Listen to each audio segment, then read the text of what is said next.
selamat siang. Perkenalkan, nama saya Fani Karur, NIM 2114201071. Saya dari kelas A2 dan saya mahasiswa dari Universitas Pembangunan Indonesia Manado, Fakultas Keperawatan, Program Studi Ilmu Keperawatan. Nah, dalam rangka memenuhi nilai akhir semester 2 dalam mata kuliah Ilmu Dasar Keperawatan 2 dan dosen mata kuliah yaitu Dr. Margaret Sujianto MKes, dan saya akan membuat video yang membahas tentang peranan perawat dalam pemeriksaan laboratorium. Saya akan membahas tentang yang pertama yaitu pengertian pemeriksaan laboratorium. Nah, apa sih ini pemeriksaan laboratorium? Pemeriksaan laboratorium adalah suatu tindakan prosedur pemeriksaan khusus dengan mengambil bahan atau sampel dari penderita. Sampelnya dapat berupa urin, darah, sputum, dan dahak. Dan untuk menentukan diagnosis atau membantu kita untuk menemukan atau menentukan diagnosis penyakit bersama dengan tes penunjang lainnya seperti anamnesis dan lainnya. Nah, di dalam pemeriksaan laboratorium ini terdapat jenis-jenis pemeriksaan. Apa sih jenis-jenis pemeriksaan yang ada?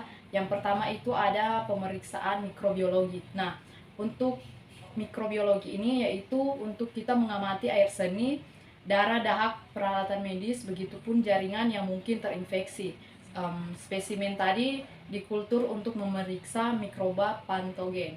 Nah, yang kedua yaitu pemeriksaan parasitologi untuk mengamati parasit. Nah, yang ketiga yaitu hematologi. Hematologi ini untuk menerima keseluruhan darah dan plasma, melakukan perhitungan darah dan selaput darah. Nah, yang keempat adalah pemeriksaan kimia klinik. Nah, di dalam pemeriksaan kimia klinik ini biasanya menerima serum, mereka menguji serum untuk komponen-komponen yang berbeda. Nah, yang kelima itu ada pemeriksaan toksilogi. Nah, dalam pemeriksaan toksilogi ini adalah untuk menguji obat farmasi, obat yang disalahgunakan, dan toksin lain.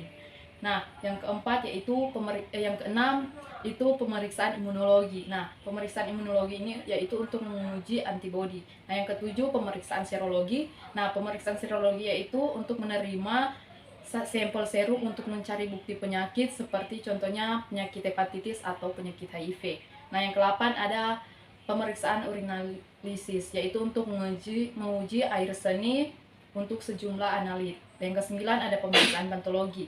Nah, pemeriksaan patologi ini dia beda, dia menguji organ, ekstremitas, tumor, janin, dan jaringan lain yang dibiopsi pada bedah seperti masektomi payudara. Nah, yang ke-10 yaitu sitiologi, pemeriksaan sitiologi.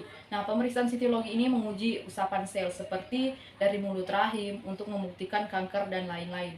Nah, yang selanjutnya yaitu peranan. Saya akan membahas tentang peranan perawat dalam pemeriksaan laboratorium. Nah, peranan perawat sendiri ini di dalam pemeriksaan laboratorium adalah perawat mempunyai kontribusi dalam pengkajian status kesehatan klien dengan mengumpulkan data, spesimen cairan tubuh. Semua klien rawat inap menjalani paling sedikit 1 kali pengumpulan spesimen laboratorium selama dirawat di fasilitas pelayanan kesehatan, dan sekumpulan pemeriksaan laboratorium yang dirancang untuk tujuan tertentu, misalnya untuk mendeteksi penyakit, menentukan risiko, memantau perkembangan penyakit, memantau pengobatan, dan lain-lain.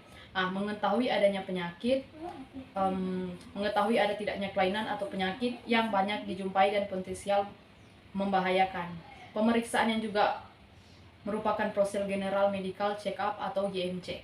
Nah, selanjutnya kita masuk dalam pemeriksaan laboratorium yaitu pemeriksaan darah. Nah, apa sih itu pemeriksaan darah? Pemeriksaan darah lengkap atau biasanya ditulis DL adalah suatu tes darah yang diminta oleh dokter untuk mengetahui sel darah pasien. Nah, terdapat beberapa tujuan dari DL, diantaranya adalah sebagai pemeriksaan penyaring untuk menunjang diagnosa, untuk melihat bagaimana respon tubuh terhadap suatu penyakit, dan untuk melihat kemajuan respon terapi pada lembar hasil DL. Nah, yang umum tercatat adalah kadar hemoglobin, jumlah trombosit, jumlah leukosit, dan hematokrit, perbandingan antara sel darah merah dan jumlah plasma darah.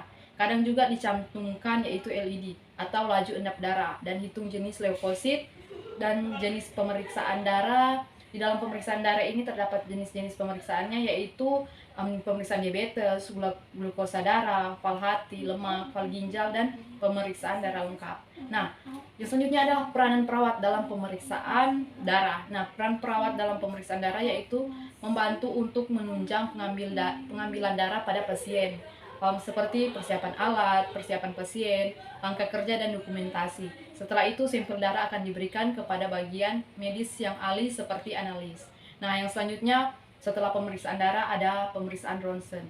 Nah, apa sih ini pemeriksaan ronsen? Ronsen atau dikenal dengan sinar X. Biasanya itu kita kenal dengan pemeriksaan sinar X, merupakan pemeriksaan yang memanfaatkan peranan sinar X dalam mendeteksi kelainan pada berbagai organ, di antaranya ada dada, jantung, abdomen, ginjal, uterus, kandung kemih, tengkorak, dan rangka. Pemeriksaan ini biasanya dilakukan dengan menggunakan radiasi sinar X yang sedikit, karena tingginya kualitas film sinar X dapat digunakan untuk melakukan screening dari berbagai kelainan yang ada pada organ. Nah, di dalam pemeriksaan ronsen ini terdapat jenis-jenis pemeriksaannya, yaitu ada pemeriksaan konvensional, ada pemeriksaan khusus, dan pemeriksaan CT scan. Nah, apa sih peranan perawat dalam pemeriksaan ronsen ini? Nah, peranan perawat ini di dalam pemeriksaan ronsen adalah perawat radiologis, biasanya mengembangkan dan mengelola rencana perawatan untuk pasien, membantu pasien dan memahami prosedur, dan kemudian memulihkan diri dari prosedur. Nah, hal ini mungkin juga termasuk bekerja dengan keluarga pasien, bekerja sama dengan keluarga pasien. Perawat dapat melakukan pemeriksaan atau melaksanakan tindakan kesehatan preventif dalam pedoman yang ditetapkan dan instruksi dari ahli radiologi. Nah, selain itu perawat dapat merekam temuan dokter dan mendiskusikan kasus dengan baik ahli radiologi atau profesional kesehatan lainnya. Seringkali seorang perawat radiologis akan membantu selama pemeriksaan atau terap.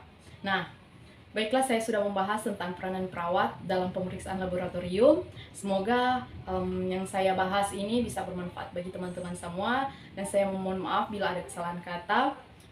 Dan untuk itu saya ucapkan terima kasih, dan saat ini juga saya akan mempromosikan sedikit menaik kampus atau universitas saya, yaitu Universitas Pembangunan Indonesia Manado.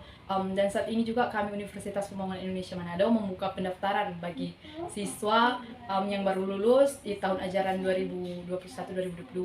Jadi mari bergabung bersama kami di Universitas Pembangunan Indonesia Manado dan saksikan video yang akan saya tampilkan berikut ini. Universitas Pembangunan Indonesia Manado yang terletak dekat dengan kawasan bisnis Bahu Mall Manado. Tempatnya di Kelurahan Bahu, Lingkungan 3 Manado, sangat strategis di pusat kota Manado.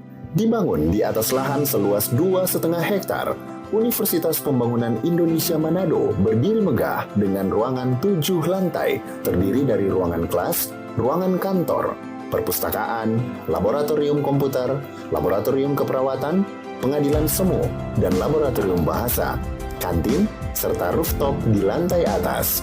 Universitas Pembangunan Indonesia Manado memiliki 6 fakultas dengan program studi, yaitu Fakultas Pertanian, Prodi Agribisnis, Fakultas Hukum, Prodi Hukum, Fakultas Teknik, Prodi Teknik Elektro dan Teknik Sipil, Fakultas Ilmu Sosial Ilmu Politik, Prodi Ilmu Politik, Fakultas Sastra, Prodi Sastra Inggris, Fakultas Keperawatan, Prodi Ilmu Keperawatan, dan Profesi Nurse.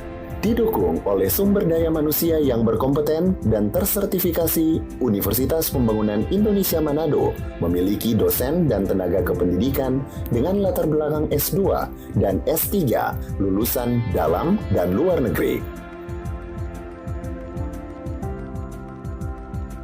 Proses belajar mengajar dilaksanakan dengan teknologi informasi merujuk perkembangan dunia modern saat ini, dilakukan dengan sistem e-learning dan sistem ujian online atau ULAIN.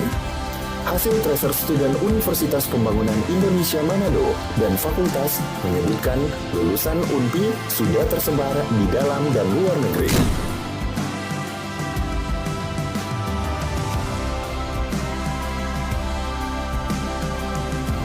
Selamat bergabung putra-putri terbaik bangsa. Kembangkan dirimu, raih cita-citamu setinggi bintang di langit. Kami siap menghasilkan generasi terbaik dan pemimpin di masa depan.